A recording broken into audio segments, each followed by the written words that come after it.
Seoul, 6:15 a.m. The sun is just rising over the Han River, and a thin mist covers the Banpo Bridge as if the entire city were holding its breath for a moment. Traffic slowly begins to build. School buses, hurried cars, and office workers in suits clutching coffee cross the bridge like perfectly synchronized ants. The glass towers of Gangnam reflect the golden morning light, painting the skyline with shades of hope and pressure. Among the bikes and cars appears Kang Min-jae, 28. He's wearing a worn-out tracksuit, a delivery backpack strapped to his shoulders, pedaling hard against the chilly early spring wind. Calm music plays through his earphones, a stark contrast to the city's growing noise. Min-jae works as an app delivery rider during the day and studies business at night at a public university in Seoul. He lives in a tiny apartment in Mappoju with 2 roommates who are rarely home. The almost empty fridge and the pile of bills on the table are constant reminders that his life is far from the comfort of the Kang family. As he rides across the bridge, Min-jae glances to the right bank of the river. On the other side, Gangnam's skyscrapers shine as if mocking him. That's where the headquarters of major companies are, the fancy restaurants where his family often dines, and the neighborhoods where he grew up before everything changed. He takes a deep breath, closes his eyes for a moment. The narration shifts to a reflective tone, like in a Korean drama, in a city where everyone runs. Those who fall behind aren't forgiven. In Seoul, success isn't just a dream, it's an obligation. Min-jae comes from a traditional, wealthy family. His grandfather, Kang Dae-ho, built a real estate empire in the 1980s and 90s. His mother, Yoo-gun, is well known among the most influential social circles. His sister, Kang Soo-jin, is a brilliant lawyer. His cousin, Kang Jun-ho, is being groomed to take over the family business. And him, the problem child, the wasted potential, the one who threw it all away after a family incident no one speaks of aloud. As the sound of cars mixes with the cutting wind, flashes of Min-jae's routine appear, delivering orders through Hongdae's narrow alleys, receiving unfair negative ratings on the app, studying alone in a silent library, surrounded by well-dressed students, passing billboards that sell success like a product on a shelf. The camera follows him in a wide shot as he crosses the bridge, Gangnam's skyline ahead. The music shifts, soft melancholic piano with slow beats. Meanwhile, his inner voice echoes, "I've always wanted to change my life. But when the whole world seems to have already decided who you are, change becomes a lonely battle." He reaches his first stop, a minimalist cafe near Hangung Park. He hands over the order, receives a mechanical smile and a tiny tip. He leaves without complaining, as if already used to carrying an invisible weight. By late morning, the sun dominates the sky. He leans his bike against the Banpo Bridge railing, opens a water bottle, and watches the cars flow by. The wind hits his face, and, for a brief moment, there's silence, and a question echoing inside him. How many times can a person be humiliated before finally standing up? The camera focuses on his gaze fixed on the horizon, determined, yet wounded. The city in the background seems indifferent, but the audience can feel it. Something is about to change. Apgujeong, Seoul. 7:30 p.m. The Golden City lights have already taken over the elegant streets of Apgujeong. It's Friday night, and the neighborhood's traditional restaurants are filling up with Seoul's most influential crowd. Business leaders, politicians, top lawyers, socialites, and heirs of powerful family conglomerates. Amid the modern buildings, a luxurious restaurant with a discreet exterior hosts the 60th birthday banquet of patriarch Kang Dae-ho, founder of Sinsing Kang Construction one of the most respected construction companies in the capital. Inside, the decor blends tradition and sophistication. Dark wooden panels, hanging paper lanterns, minimalist floral arrangements, and quiet waiters dressed in modern hanbok. Round tables are arranged so everyone can see each other, like a small social stage where every gesture is evaluated. At the head of the table sits Kang Dae-ho, dressed in a deep blue ceremonial hanbok. Despite his age, his eyes remain sharp. Next to him, he's a waifu. Your J-I-E-U-N, mean? Juie's mother wears an impeccable smile and elegant attire. His older sister, Kea Inujieso, Jean, appears in a flawless white suit, exuding confidence. Seated near the patriarch, with confident posture and a rehearsed smile, is Singsing Kang Junho. Singsing, the arrogant cousin, always ready to showcase his achievements like a display model. The guests are settled in, and waiters begin serving traditional dishes. marinated bulgogi, seafood chen, handmade kimchi, and imported wine. Amid polite laughter and business talk, someone asks, "What about Min-jae? He's not here yet." Soo-jin lets out a soft sigh, fixing her hair. Greater than he must be. Busy, Yoo-gun hides her discomfort behind a polite smile. She knows everyone at the table already knows the truth. Kong Min-jae The youngest son isn't exactly a source of family pride. Outside, Min-jae arrives on his bike. For this special night, he is wearing his best outfit, a simple blue shirt and a pair of dress pants he inherited from his father. But as he pedals up the hill toward the restaurant, sweat beads on his forehead. He quietly parks the bike by a tree, takes a deep breath, and walks in. The hostess, surprised, politely asks, "Greater than, do you have a reservation?" He simply replies, "Greater than Kong family." As the dining room doors open, all eyes turn to him. Silence. The contrast between the expensive suits and Min-jae's modest presence is brutal. Cousin Junho lets out a muffled laugh as some relatives exchange knowing, malicious looks. "Greater than, well, look who showed up." "The delivery boy," Junho says theatrically, provoking soft chuckles around the table. Yoo Ji-yoon presses her lips together, embarrassed. Kang Dae-ho observes in silence, his expression a mix of disappointment and coldness. Min-jae walks to his seat at the corner of the table, trying to ignore the whispers. The camera focuses on his feet, then slowly pans up to his face, revealing the tension hidden behind his self-control. As everyone talks about investments, business, and international trips, no one asks about Min-jae. Soo-jin boasts about winning a major legal case. Junho announces he'll be taking over a company branch in Busan. Each line is a display of power, a veiled comparison, and Min-jae is the silent measure of failure. Patriarch Kang Dae-ho raises his glass to make a toast. Family is the pillar of any legacy. But a weak pillar can bring everything down. The words echo through the room. Everyone knows exactly who he's looking at. The camera closes in on Min-jae's face, outwardly still, inwardly wounded. Junho, sensing the mood, smirks and asks, "Greater than, and you, Min-jae, how many buildings did you build this year?" Soft laughter spreads around. Min-jae keeps his eyes on his plate, holding back the growing storm of anger and shame. Yoo Ji-yoon steps in coldly, trying to save face. Greater than, he's exploring opportunities. The phrase lands like a painful euphemism. At that table, exploring opportunities is just code for lost. The silent humiliation continues through glances, fake smiles, and poisoned words. Outside, a light rain begins to fall over Apgujeong as the restaurant's background music plays a slow traditional melody, as if the city itself knows this dinner is just the beginning of something bigger. The camera slowly pulls back from the table, freezing the scene like a painting. A wealthy family, a humiliated son, and a silence that says more than 1,000 words. The delicate sound of chopsticks tapping porcelain fills the room. Waiters glide like shadows, refilling jasmine tea and straightening linen napkins.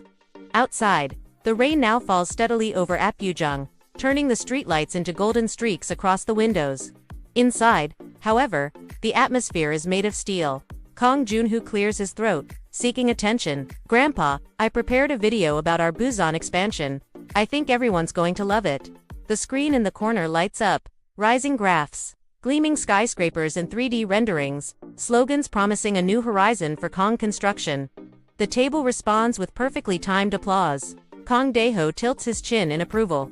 Yoo Ji-yoon smiles as if the victory were hers. When the lights return, Junho fixes his gaze on Min-jae. "And you, cousin, did you present anything today?" he asks sweetly, with venom underneath. Min-jae takes a breath. "No, not yet." "Ah, of course, not yet." Junho smirks. How long has Min-jae's not yet lasted? 3 years. 4. A few soft laughs escape, sharp as blades. Kang Soo-jin rubs the side of her glass, tense, too afraid to defend her brother. Yoo Ji-yoon shoots Min-jae a warning look that says, "Don't respond." Min-jae lowers his eyes, then decides to meet Junho's gaze. Not every kind of progress needs a screen, Junho. Some take silence and time. Junho raises his eyebrows, or excuses. The patriarch raises his hand, commanding silence. "Don't turn my birthday into a fight." But his eyes are cold when we talk about the future. We talk about results. And results, Min-jae, don't arrive by bicycle. A painful pause follows. Someone sighs. Someone else chuckles quietly. An aunt throws in a jab. I ordered flowers last week and a delivery guy soaked them in the rain. I hope that wasn't you, Min-jae. More laughter. Under the table, Min-jae clenches his fists until his knuckles whiten. For a moment, the camera is inside his head. Quick flashes of steep hills in Mapo. Late nights studying with burning eyes. Long silences on the phone after hearing another no from investors. Kang Dae-ho speaks again. Your father, if he were alive, he'd cry to see this. In our family, there's only room for builders. Not for excuse-makers. The words cut through Min-jae like cold wind. He swallows hard. Soo-jin bites her lip. Yoo Ji-yoon adjusts her brooch, trying not to tremble. Junho theatrically asks the mater for a microphone. Since we're all here, I'd like to propose a toast to the future. To the future of those who he looks at Min-jae chose to grow. The room bursts with smiles. Junho raises his glass but doesn't drink. He waits for everyone to follow, turning the table into a chorus. Min-jae keeps his glass on the tablecloth. Not going to toast, cousin, Junho teases. I'd rather work, Min-jae replies firmly, surprising even himself. Work, Junho laughs. Which app are you on now? Dream delivery. Laughter ripples through the room. The mater pretends not to hear. The pianist in the lobby hits a wrong note. Kang Dae-ho leans forward. You have 1 month, 30 days. Bring me something that makes me believe I didn't waste time and blood building this name. If you fail, you won't sit at this table again. A collective gasp sweeps the room. It's a sentence. Yoo Ji-yoon looks at her son with tear-filled eyes, but her posture remains firm. Kang family members don't crumble in public. Soo-jin tries to speak, Appa, but the patriarch raises a single finger. Silence. Min-jae inhales. Time seems to stretch like rubber. He imagines the bridges over the Han, the cold wind on his face, his grandfather's voice from years ago, when you're pushed against a wall. You find doors you didn't know existed. He stands not abruptly, but with a quiet dignity that doesn't match his simple clothes. Harabayoji, he says. Steady, 30 days are enough. A murmur cuts through the air. Junho wavers between laughter and disdain. Enough for what? To learn PowerPoint. Enough to shut you up without a microphone. Min-jae fires back. The table loses its breath for a second. Soo-jin freezes. Eugene closes her eyes, holding back a tear. Dae-ho grips his glass until it creaks. The mater appears with a traditional birthday cake, trying to save the mood. Candles. The happy birthday song sung out of sync.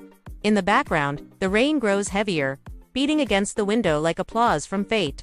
During the song, Junho leans in close, whispering so only Min-jae hears. 30 days go by fast, cousin. But failure lasts a lifetime. Some failures wear suits. Min-jae shoots back, without looking at him. The candles are blown out. The room erupts into clapping and fake laughter. But inside Min-jae's head, only the tick-tock of an invisible clock remains. 30 days. 30. He steps out to breathe. The hallway smells of tea and polished wood. He leans against the wall, feeling his pulse in his fingertips. His face shows no rage, only clarity. An old idea returns with sharp precision, like neon reflected in a puddle. He grabs his phone. The screen lights up his calm expression. A message. Hey Rin, I need to see you tonight. It starts now. The camera follows him to the restaurant door. The rain greets him like a baptism. He doesn't open his umbrella. He walks down the steps with determination. Shoes soaked, heart 1 step ahead of his body. Behind him, the family celebrates a birthday. Ahead of him, 30 days to reclaim a name. The restaurant door closes behind Kang Min-jae like a held breath. The rain in Apgujeong falls steadily, washing away the traces of expensive perfume escaping from the banquet hall. He doesn't open his umbrella. He walks down the neon-lit street, headlights reflecting off the wet pavement, his shirt clinging to his skin. His leather shoes soaking through, his heart beating in sync with the city. 30 days. The patriarch's words weigh on him, like both a sentence and a ticking clock that has finally started. He wanders aimlessly for a few blocks, crosses the avenue, and takes the subway toward Mapo-gu. Inside the car, tired faces, glowing screens, raindrops tracing maps on coats. No one looks at him. It's almost comforting. When the doors open at Banpo, he decides to get off. The bridge stretches ahead, long, wet, gleaming under yellow streetlights. The Han River flows below, dark and deep, as if keeping the city's forgotten stories at the bottom. Min-jae leans against the railing, breathes in the cold air. and lets the rain mix with sweat and an old anger that no longer fits inside him. He closes his eyes. He listens to the repeated sound of tires on wet pavement, the soft tremor as trucks pass, and the distant hum of the sleepless city. His grandfather's voice returns, sharp, as if whispering right next to his ear. Humiliation is a cruel teacher, Min-jae, but if you endure the lesson, it gives the world back with interest. He opens his eyes. To the right, Gangnam blazes with light. To the left, the horizon breathes in a grayish blue. Between the two banks, a soaked man decides he will no longer ask for permission to exist at that family table. His phone vibrates. The message he sent minutes ago still hasn't been answered. Lee Heron usually works late. Maybe she's coding at a 24-hour cafe. Maybe she's already on her way. Maybe not. It doesn't matter. He knows what he has to begin, even if it starts alone.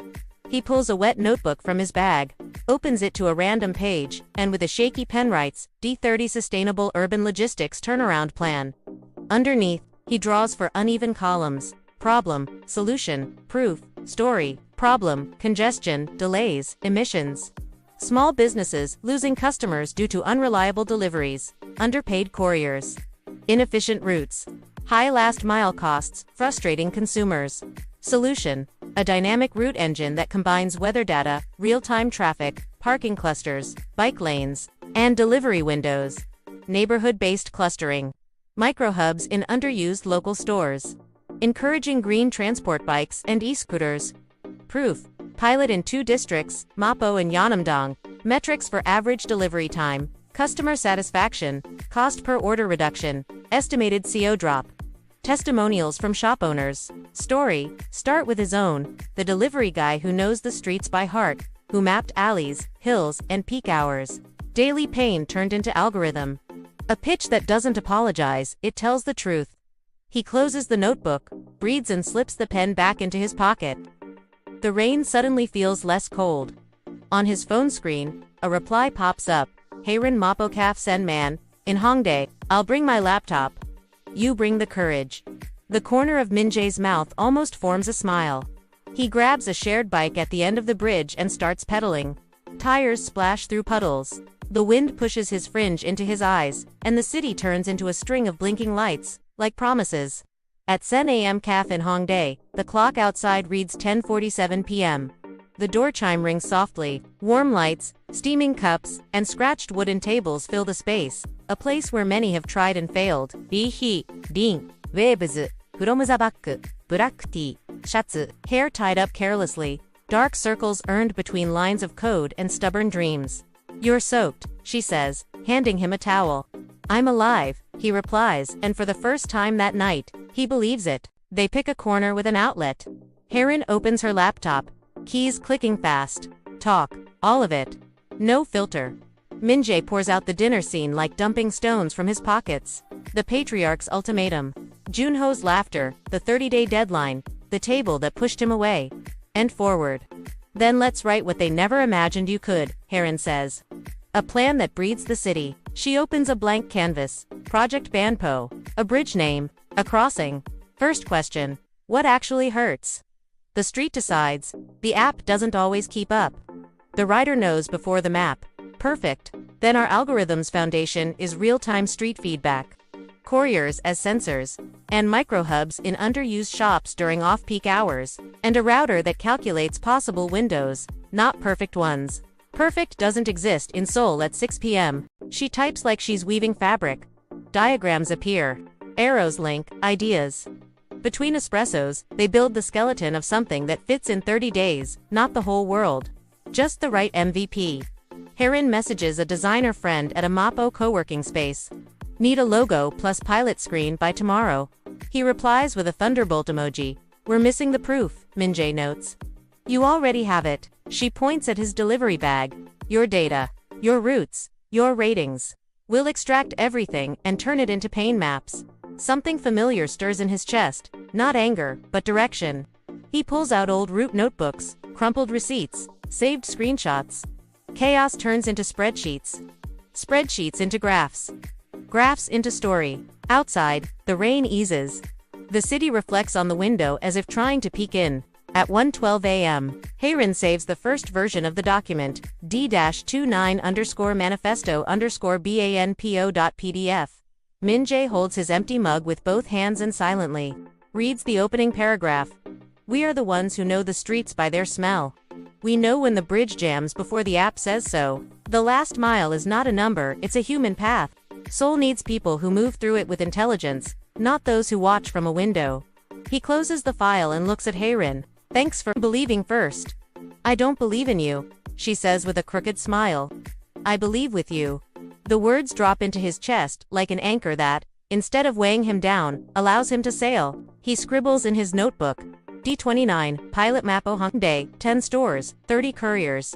2 weeks, metrics, time per co-satisfaction. Next to it, he circles, present at Signal, in front of the family. No permission asked. When they leave the cafe, Hongdae's sky is already turning a timid gray. The city yawns awake. The first buses hiss smoke. The streets smell like bread and dawn. Min-jae shoulders his bag. The bridge still waits for him, but now, he knows why he's crossing it. On his phone, a new alarm. D29 5:30 a.m., pitch training. Hayren pulls up her hood and points east.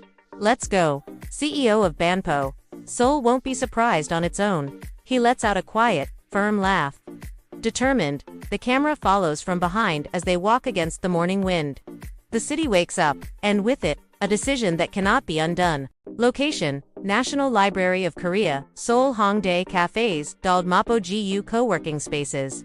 D29 to D20 the clock reads 5:45 a.m.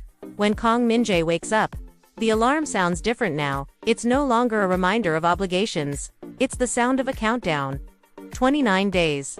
On the wall, taped up, is the note he scribbled the night before. Present, silence them. Take it back. He dresses simply, ties his hair back with a headband, and looks into the narrow bathroom mirror. For the first time in a long time, he doesn't see the humiliated delivery boy. He sees a man with a plan.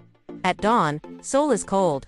The subway is packed, steam rises from cafes in Mapo-ju-yu, and cars are already clogging Gangbyeong. While most people are still yawning, Min-jae gets off at Seocho Station, walks through the quiet streets, and enters the National Library of Korea.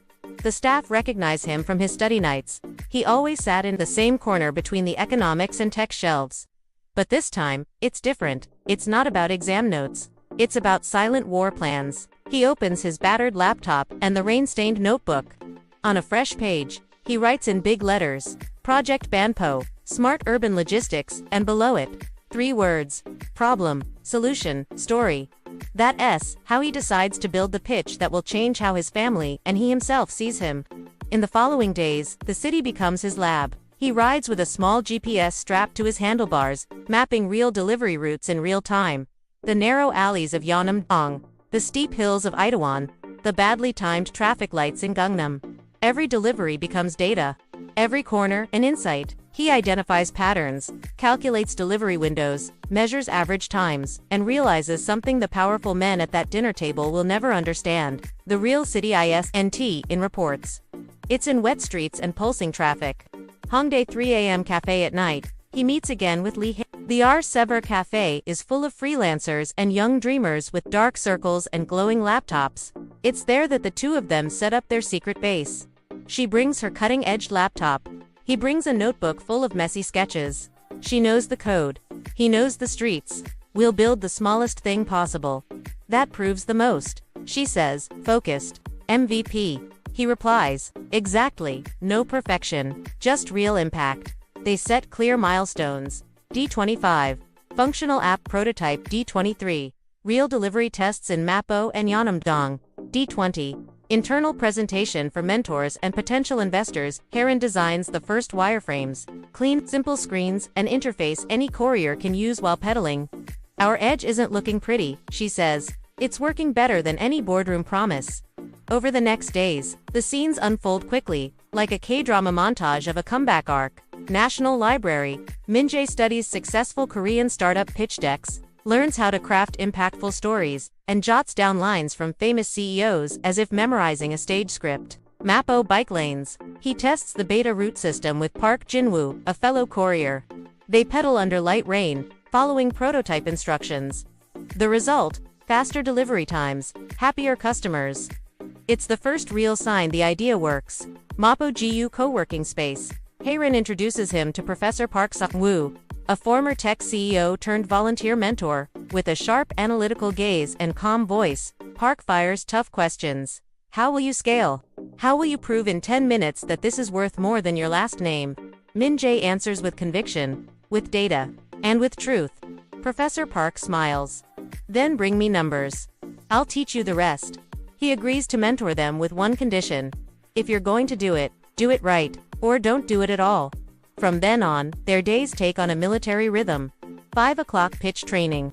8 o'clock to 18 o'clock real-world work and data collection. 19 o'clock 2 o'clock coding and planning with Haerin nol tiga, Bunding nol nol kurang nol lima, Bunding nol nol. Review and reset, Min-jae starts to change. The tired eyes on the subway now see a focused man with a clear goal. He rides through Gangnam and no longer feels envy, only determination. The city that once mocked him is now a chessboard, piece by piece being mapped. On his bedroom wall, the countdown shows D20, and for the first time, he doesn't fear the number. He stares at it like an old enemy who, finally, will face a counterattack. Location: Gangnam Financial District. Investor offices, call centers, pitch cafes, D Shirju to D Shirar. The cold Seoul wind cuts across Kong Min-jae's face as he crosses Gangnam's main avenue. Glass towers rise on both sides like modern walls, reflecting a gray sky that feels heavy on his shoulders. He's wearing the same dark jacket as always, but now, he carries something new. A folder with the Project Banpo pitch deck, and a functional prototype on his phone. His heart races. First stop Greenspark Ventures 18th floor, sleek tower. The receptionists glance him up and down, puzzled. He has no suit, no business card, just a visitor badge with Kong Min-jae handwritten on it. Do you have an appointment? One asks, polite but distant. No, but I have a project. It's important. I'm sorry, we don't accept unsolicited proposals. He insists, leaving behind a makeshift card with a QR code to the app. He smiles, thanks them, and walks out. In the mirrored hallway, his own reflection seems to ask, what are you doing here? But he keeps going. Second, stop Blueseed Capital. In the elevator, two young men in suits chat loudly about IPOs and Series B rounds. One notices his rain-soaked folder and snickers. Delivery boy got a dream. He whispers in English. Min-jae pretends not to hear. On the 21st floor, he manages to talk to a junior analyst. Sustainable logistics. The analyst skims through. Nice, but without funding history or traction. It's tough. I have real data. Tests in Mapo, couriers on board. I get it. But we don't have time for projects this early. Another polite choreographed no. Third stop Gangnam Startup Hub. Here, he finally gets a chance to pitch in a small open session. In a makeshift auditorium. 12 founders, 4 investors, a panel of judges. His hands sweat as he steps onto the stage. The spotlight blinds him. Good evening, my name is Kong Min-jae, and for 5 years I've seen Seoul from the seat of a bicycle. Curious silence. He presents the problem with real data, shows the prototype, talks about streets, couriers, and small merchants. The panel watches, expressionless. The applause at the end is polite, but thin. The first question lands like a jab. Are you a delivery rider? Yes. So you're trying to teach logistics to people who've done this globally. One judge mocks. Another adds, nice story. But stories don't fund startups. More muffled laughs. Do you have an engineering degree? MBA? No. Corporate management experience? Also, no. Then why should we believe you can compete with conglomerates? Min-jae breathes. Because they look at maps. I look at the streets. The answer hits hard, but not hard enough. The judges thank him and move on to the next pitch. He leaves with his prototype still burning bright. But the room makes it clear. No one's betting on the delivery boy with a dream. Hongdae 3 a.m. calf. Late night, he returns to find Lee Haerin typing furiously. She looks up. How many no's? 3 official? 5 quiet. Good start. Good. It means they heard you.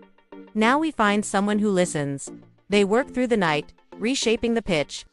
Professor Park Sang-woo joins via video call. They'll test your endurance before they test your idea. That's what happens to anyone without pedigree. If you quit now, you'll prove them right. D15, internal pitch room, MapoGU co-working. Professor Park gathers 2 ex-CEOs and a former logistics director for what he calls brutal training. If you can't convince us, you won't convince anyone out there. he says. The questions fire like machine guns. What if it rains for 3 days straight? What if Gangnam bans bikes? What's your cost per route? Net margin? How do you scale in Busan? Min-jae stumbles, sweats, answers as best he can. The mock panel shows no mercy. At the end, Park exhales. That's what's waiting outside. Fix it tomorrow. Again. The days become a relentless cycle of doors shutting, bitter coffee, and bloodshot eyes. Haerin keeps pace with him. Together they tweak spreadsheets, redesign app screens, record practice pitches, and tear each other's ideas apart like comrades in war. D14, D13, D12, Rain returns to Seoul, just like on day one. But now, Min-jae doesn't hunch his shoulders. He pulls up his hood and keeps pedaling. Banpo Bridge, night. He stops at the middle of the bridge, looking out at the city lights. They can laugh now, he murmurs to himself. But not for long. The camera pulls back, Seoul glowing beneath the night sky, and Min-jae, a small but unshakable figure, standing firm in the center of his crossing. Mapo GU Co-working, Sion Studio, cold morning. D11. The lights of the co-working space flick on before sunrise. Kong Min-jae and Lee Haerin arrive with dark circles under their eyes and coffee in hand. On the whiteboard, the Banpo plan is no longer a dream, it's a war map. Daily goals, partner shops, delivery time, CO, satisfaction metrics. Professor Park Sang-woo enters quietly, leans his cane against the wall, and observes, no easy compliments. Show me what's changed, he says. Haerin opens the prototype. Now it has neighborhood cluster routing, weather and traffic light alerts, and a simple button for couriers to report problem points in real time. The street talks. The algorithm listens. Min-jae summarizes. Park folds his arms. And who's going to back this up besides you two? Yeonnam-dong Merchants Association, afternoon. Unexpected support appears in a modest room that smells of fresh bread. Choi Mi-kyung, UR, head of the Yeonnam-dong Merchants Association and owner of Mi-kwang Buns. She shakes Min-jae's hand firmly. Son, I lose customers when deliveries arrive late or messed up. Can you fix that? No miracles. Just real feedback, fixed in days, not months. Mi-kyun gathers 3 shop owners. Oh Daeseok Florist, Nam Ara Tea Shop, and Jung Woo Jin Grocery. In 30 minutes, the pilot is live. 10 shops, 18 partner couriers, 2 weeks public dashboard, hosted by Haerin. Park signs on as a mentor observer. It's not money, it's credibility. Mapo bike lanes, pilot testing montage. D10 to D8, the city becomes a living lab. The app vibrates as the rain picks up. The route engine recalculates along covered bike paths. Problem points light up on the map like beacons. The steep hills of Sangsu-dong, slow intersections on Yangwuro, unexpected construction near Daeseok's flower shop. Mark it as chronic, says Haerin. Done. Next window reroutes through the back street, replies Min-jae, breathing through his helmet. The graphs start moving. Minus 17% average delivery time. Minus 22% complaints. 31% customer satisfaction across the 10 shops. Mi-kyung sends a picture of smiling customers holding still warm bread. That's results, not renderings, Park remarks, almost smiling. Pitch training room. Sion Studio night. Park switches on the projector. Investors bite in the first 90 seconds.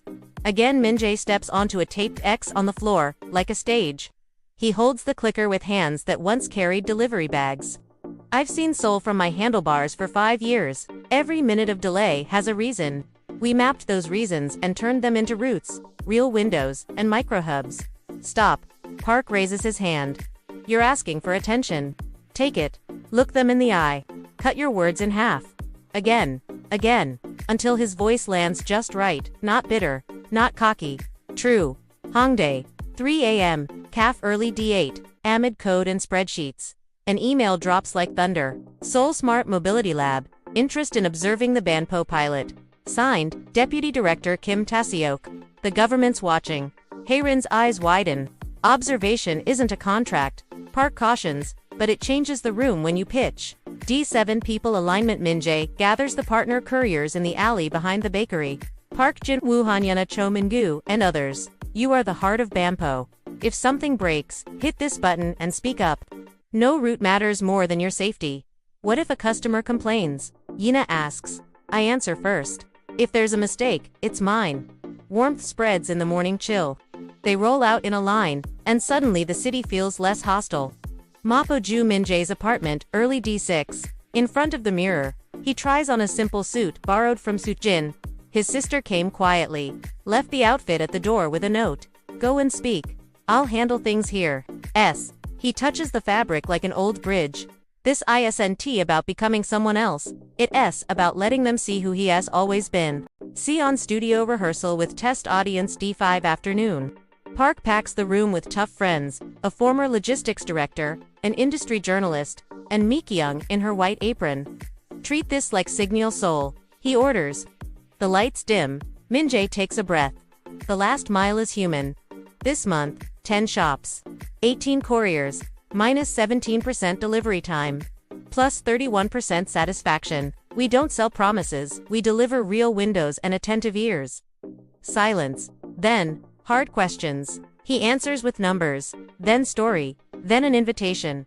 Come tomorrow at 8 a.m. Ride with me for 30 minutes. See the city at its real pace. Mikyung moved. Claps first. Park doesn't stop her.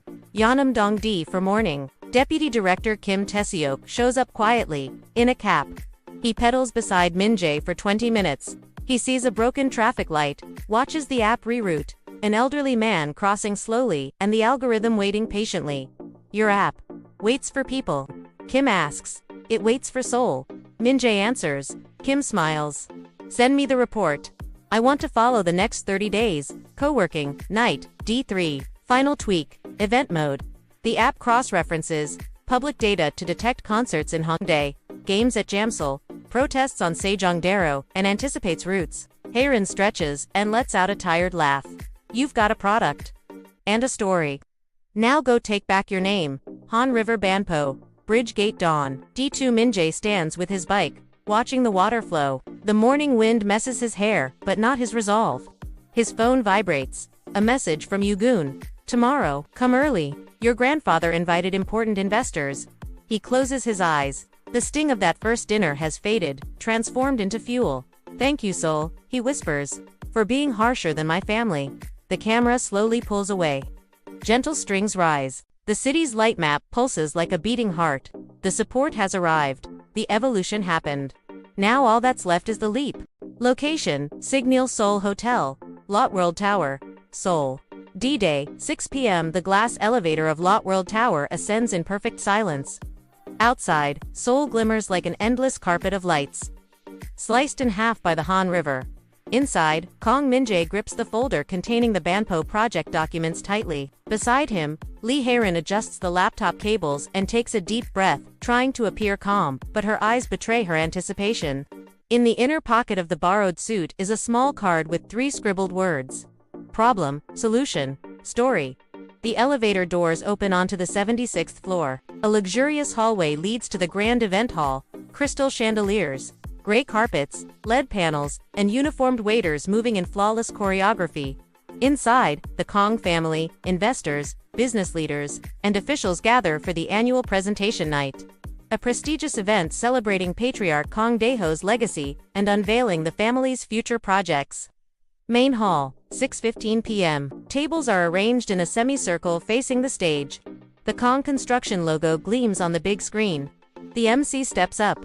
Welcome to Legacy Night. Tonight, we present the projects that will shape both the future of the Kang family and our city. At the center table, Kang Daeho, the patriarch, observes with calm but calculating eyes. To his right, Yoojin Min-jae's mother wears a modern dark blue hanbok, nervously twisting her napkin under the table. On the left, Kang Junho sits with confident posture, custom suit, perfect hair, slide deck prepped to impress. Backstage, 6:30 p.m. Min-jae and Haerin wait behind the curtain. He inhales slowly. The memory of the humiliating dinner in Apgujeong Resort. But now it isn't a wound, it's fuel. Nervous, Haerin asks. No. He smiles. I'm ready. Stage 6:45 p.m. Junho presents first. Immaculate slides, flashy forecasts, rehearsed English phrases.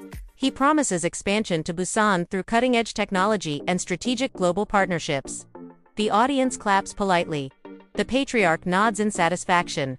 Then the MC announces, "Please welcome Kang Min-jae to present his proposal." Silence. Glances are exchanged. Some relatives chuckle quietly. Soo-jin, his sister, clenches her fists under the table. Yoo Ji-yoon holds her breath. Min-jae steps onto the stage with steady steps. No slides, just him, a microphone, and a blank screen. Stage presentation. For 5 years, I've seen Seoul. From the seat of a bicycle, he begins, addressing the entire room. I've watched traffic gridlock, shop owners lose customers, and couriers take risks because of poorly planned routes. And I realized something. The people making logistics decisions are rarely out on the streets. Absolute silence. The patriarch leans forward. Today, I present the Banpo project. Not a promise, a real pilot in Yeonnam-dong. 10 shops, 18 couriers, 2 weeks. Results, 17% faster deliveries, 22% fewer complaints, 31% higher satisfaction. Using human routes, not straight lines on a map. Simple graphs appear on the screen. Timelines, courier photos, short testimonials from shop owners. A clip of Mi-kyung the baker plays, I used to lose customers because of delays. Now I gain smiles. We don't need to reinvent Seoul. We need to listen to it. Banpo listens and responds in real time. Audience reaction murmurs ripple across the hall. Kim Tae-seok, Deputy Director of Seoul Smart Mobility Lab, stands and speaks. I confirm the data. We've been observing. The pilot is legitimate. Investors who had looked bored now shift forward in their chairs. Junho's eyes widen. Yoo Ji-yoon covers her mouth, holding back tears. Soojin smiles faintly. I'm asking for one thing, Min-jae concludes. A space, not a throne. A space to prove that Seoul can become smarter. When it lets the streets speak, climax 3 seconds of silence, then applause, hesitant at first, then growing. Some investors rise to their feet. Professor Park Sang-woo, at the back, crosses his arms with quiet pride. In the wings, Heron wipes away a discreet tear. The patriarch remains seated. The entire hall waits. He stands, slowly, and walks to the stage. Face to face with Min-jae. You spoke like a Kong, he says firmly. And you built like no one expected. He turns to the guests. The Banpo project will be incubated under our name. The city will change with us, or rather, with him. Junho lowers his gaze, feeling the weight of silent defeat. Yoo Ji-yoon rises quietly to hold her son's hand. Soojin stands and claps. The entire hall follows. End of the night. On the panoramic terrace of the hotel, Min-jae looks out over Seoul. Heron joins him with 2 cups of coffee. Told you, she smiles. You just had to cross the bridge. He looks at the horizon.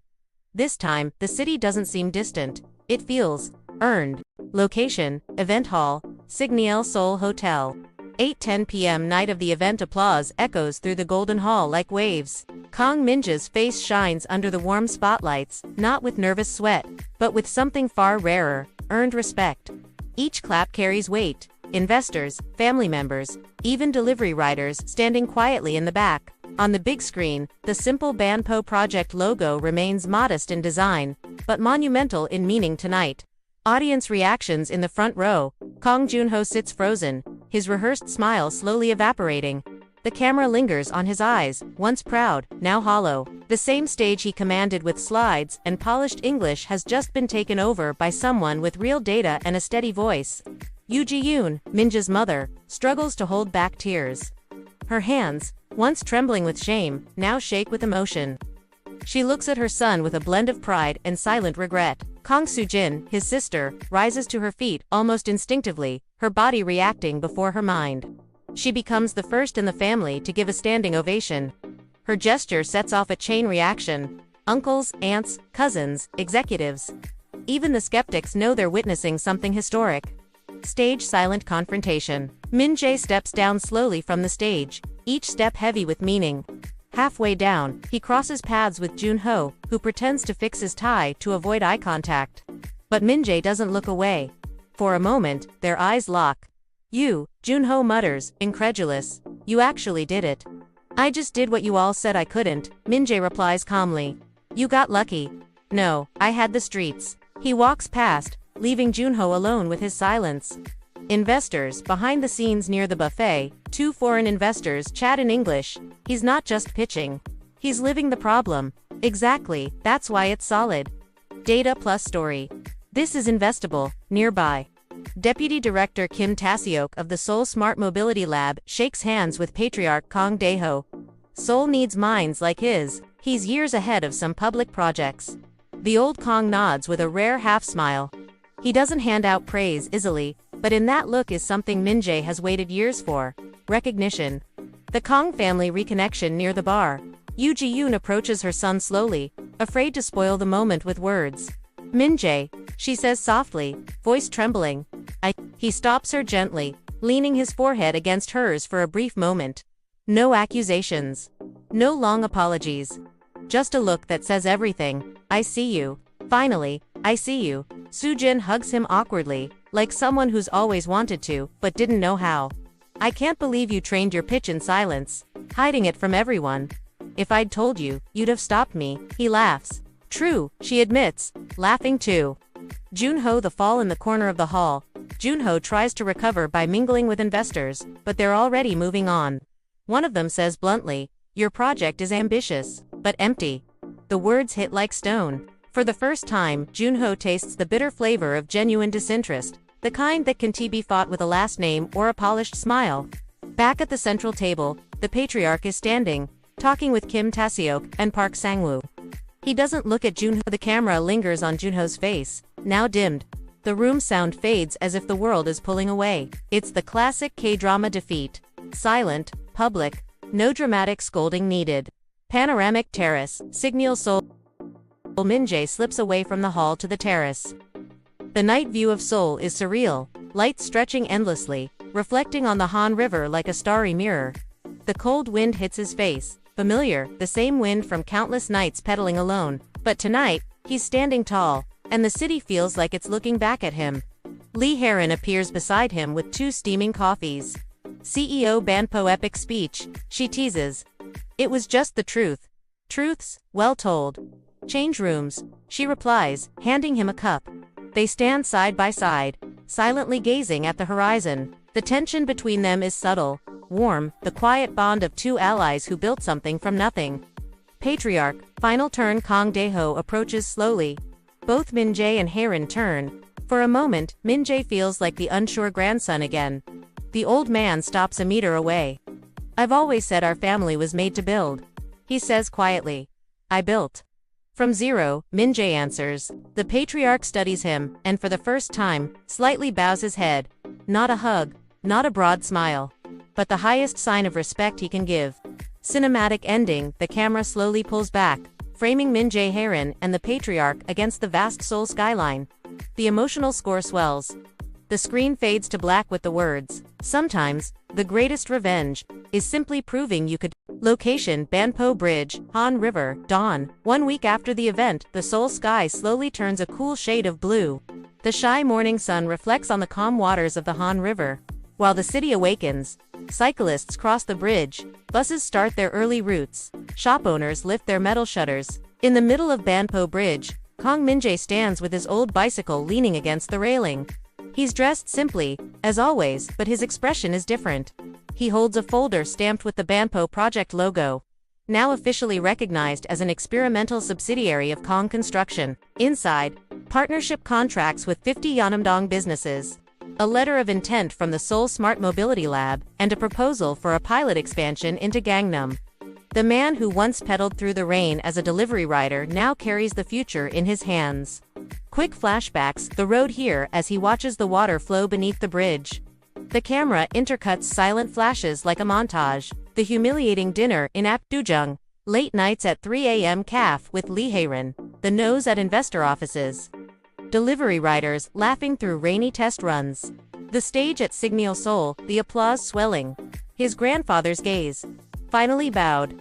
These memories passed like a silent film. At the end, Min-jae smiles, not a victorious, arrogant grin, but the quiet smile of someone who finally belongs to himself. Hongdae Banpo, Project HQ, a modest 3-story building, ground floor, bikes and scooters neatly lined up. First floor, computers, maps, whiteboards filled with scribbles. Second floor, a small makeshift meeting room overlooking a busy street. Lee Heron enters with 2 mugs of coffee. You still don't believe it, do you? I do. It just hasn't sunk in yet. Better get used to it. She hands him a mug and opens her laptop. Meeting with Director Kim at 10. And then some new shop owners from Itaewon want to talk to you. Itaewon already. Yeah. Looks like Seoul's listening. They exchange a knowing look, the kind of bond forged through chaos. No words needed. Gangnam family office. Meanwhile, Junho walks through reception. The spark in his eyes is gone. Employees whisper, investors avoid him. His one central chair is now on the sidelines. Inside the office, Patriarch, Kang Dae-ho, Yoo Ji-yoon, and Soo-jin meet. He's still family, Ji-yoon says firmly. Yes, replies the Patriarch. But now he understands that a name doesn't hold up someone who doesn't hold up the name. Soo-jin smiles pragmatically, and Min-jae held it up alone. Yeonnam-dong Commercial Street, freshly painted bike lanes. Shop owners place Banpo project stickers on their windows. Couriers adjust their gear, laughing. A woman holding a warm loaf of bread tells a reporter, now when I order, it comes on time. And hot. It's not magic, it's people who understand the streets. Banpo Bridge, return to the opening scene. Min-jae pedals across the bridge again, the same route as the opening scene. But this time, he's not alone in the fog. Haerin and two couriers ride alongside him. The city moves around them. The wind on his face means something new. Remember when you used to ride here angry? Haerin asks. Now I ride with purpose. He replies. And with a startup, she laughs. A small one. For now, he smiles back. Banpo HQ rooftop cinematic ending. On the rooftop, Min-jae, Haerin, Soo-jin, and part of the team watch the city. The morning sun lights up the Gangnam skyline in the distance. On the wall hangs a handmade banner, BANPO. The last mile is human. Professor Park Sang-woo appears unexpectedly, in his beige coat with his cane. I told you, do it right. And we did, Min-jae replies. No. Park smiles. Now the real work begins. Laughter breaks out softly. The music swells. The camera pulls back slowly, showing the team on the rooftop with the city sprawling behind them. Final narration, Min-jae's voice. For a long time, I thought I needed approval from my family, from the city. But deep down, I just needed to trust the sound of my own steps. Now, every pedal isn't an escape. It's a path I built myself. Final shot. Seoul from above. The camera rises above the Banpo project building, revealing the entire city bathed in sunlight. The Han River glows like a golden vein connecting everything. The score reaches its peak. On screen, in simple letters, the end of the beginning. Hey, did you like this story? Then hit subscribe to Between Lies and Love so you won't miss the next chapters. Don't forget to like this video. It really helps us bring you more emotional, anime-style K-drama stories. And I want to know, what was your favorite part of this story? What do you think we could do better in the next episodes? Leave your thoughts in the comments. I read every single one, and your idea might even show up in the next video. So subscribe, like, comment, and join this family that loves drama, twists, and unforgettable stories.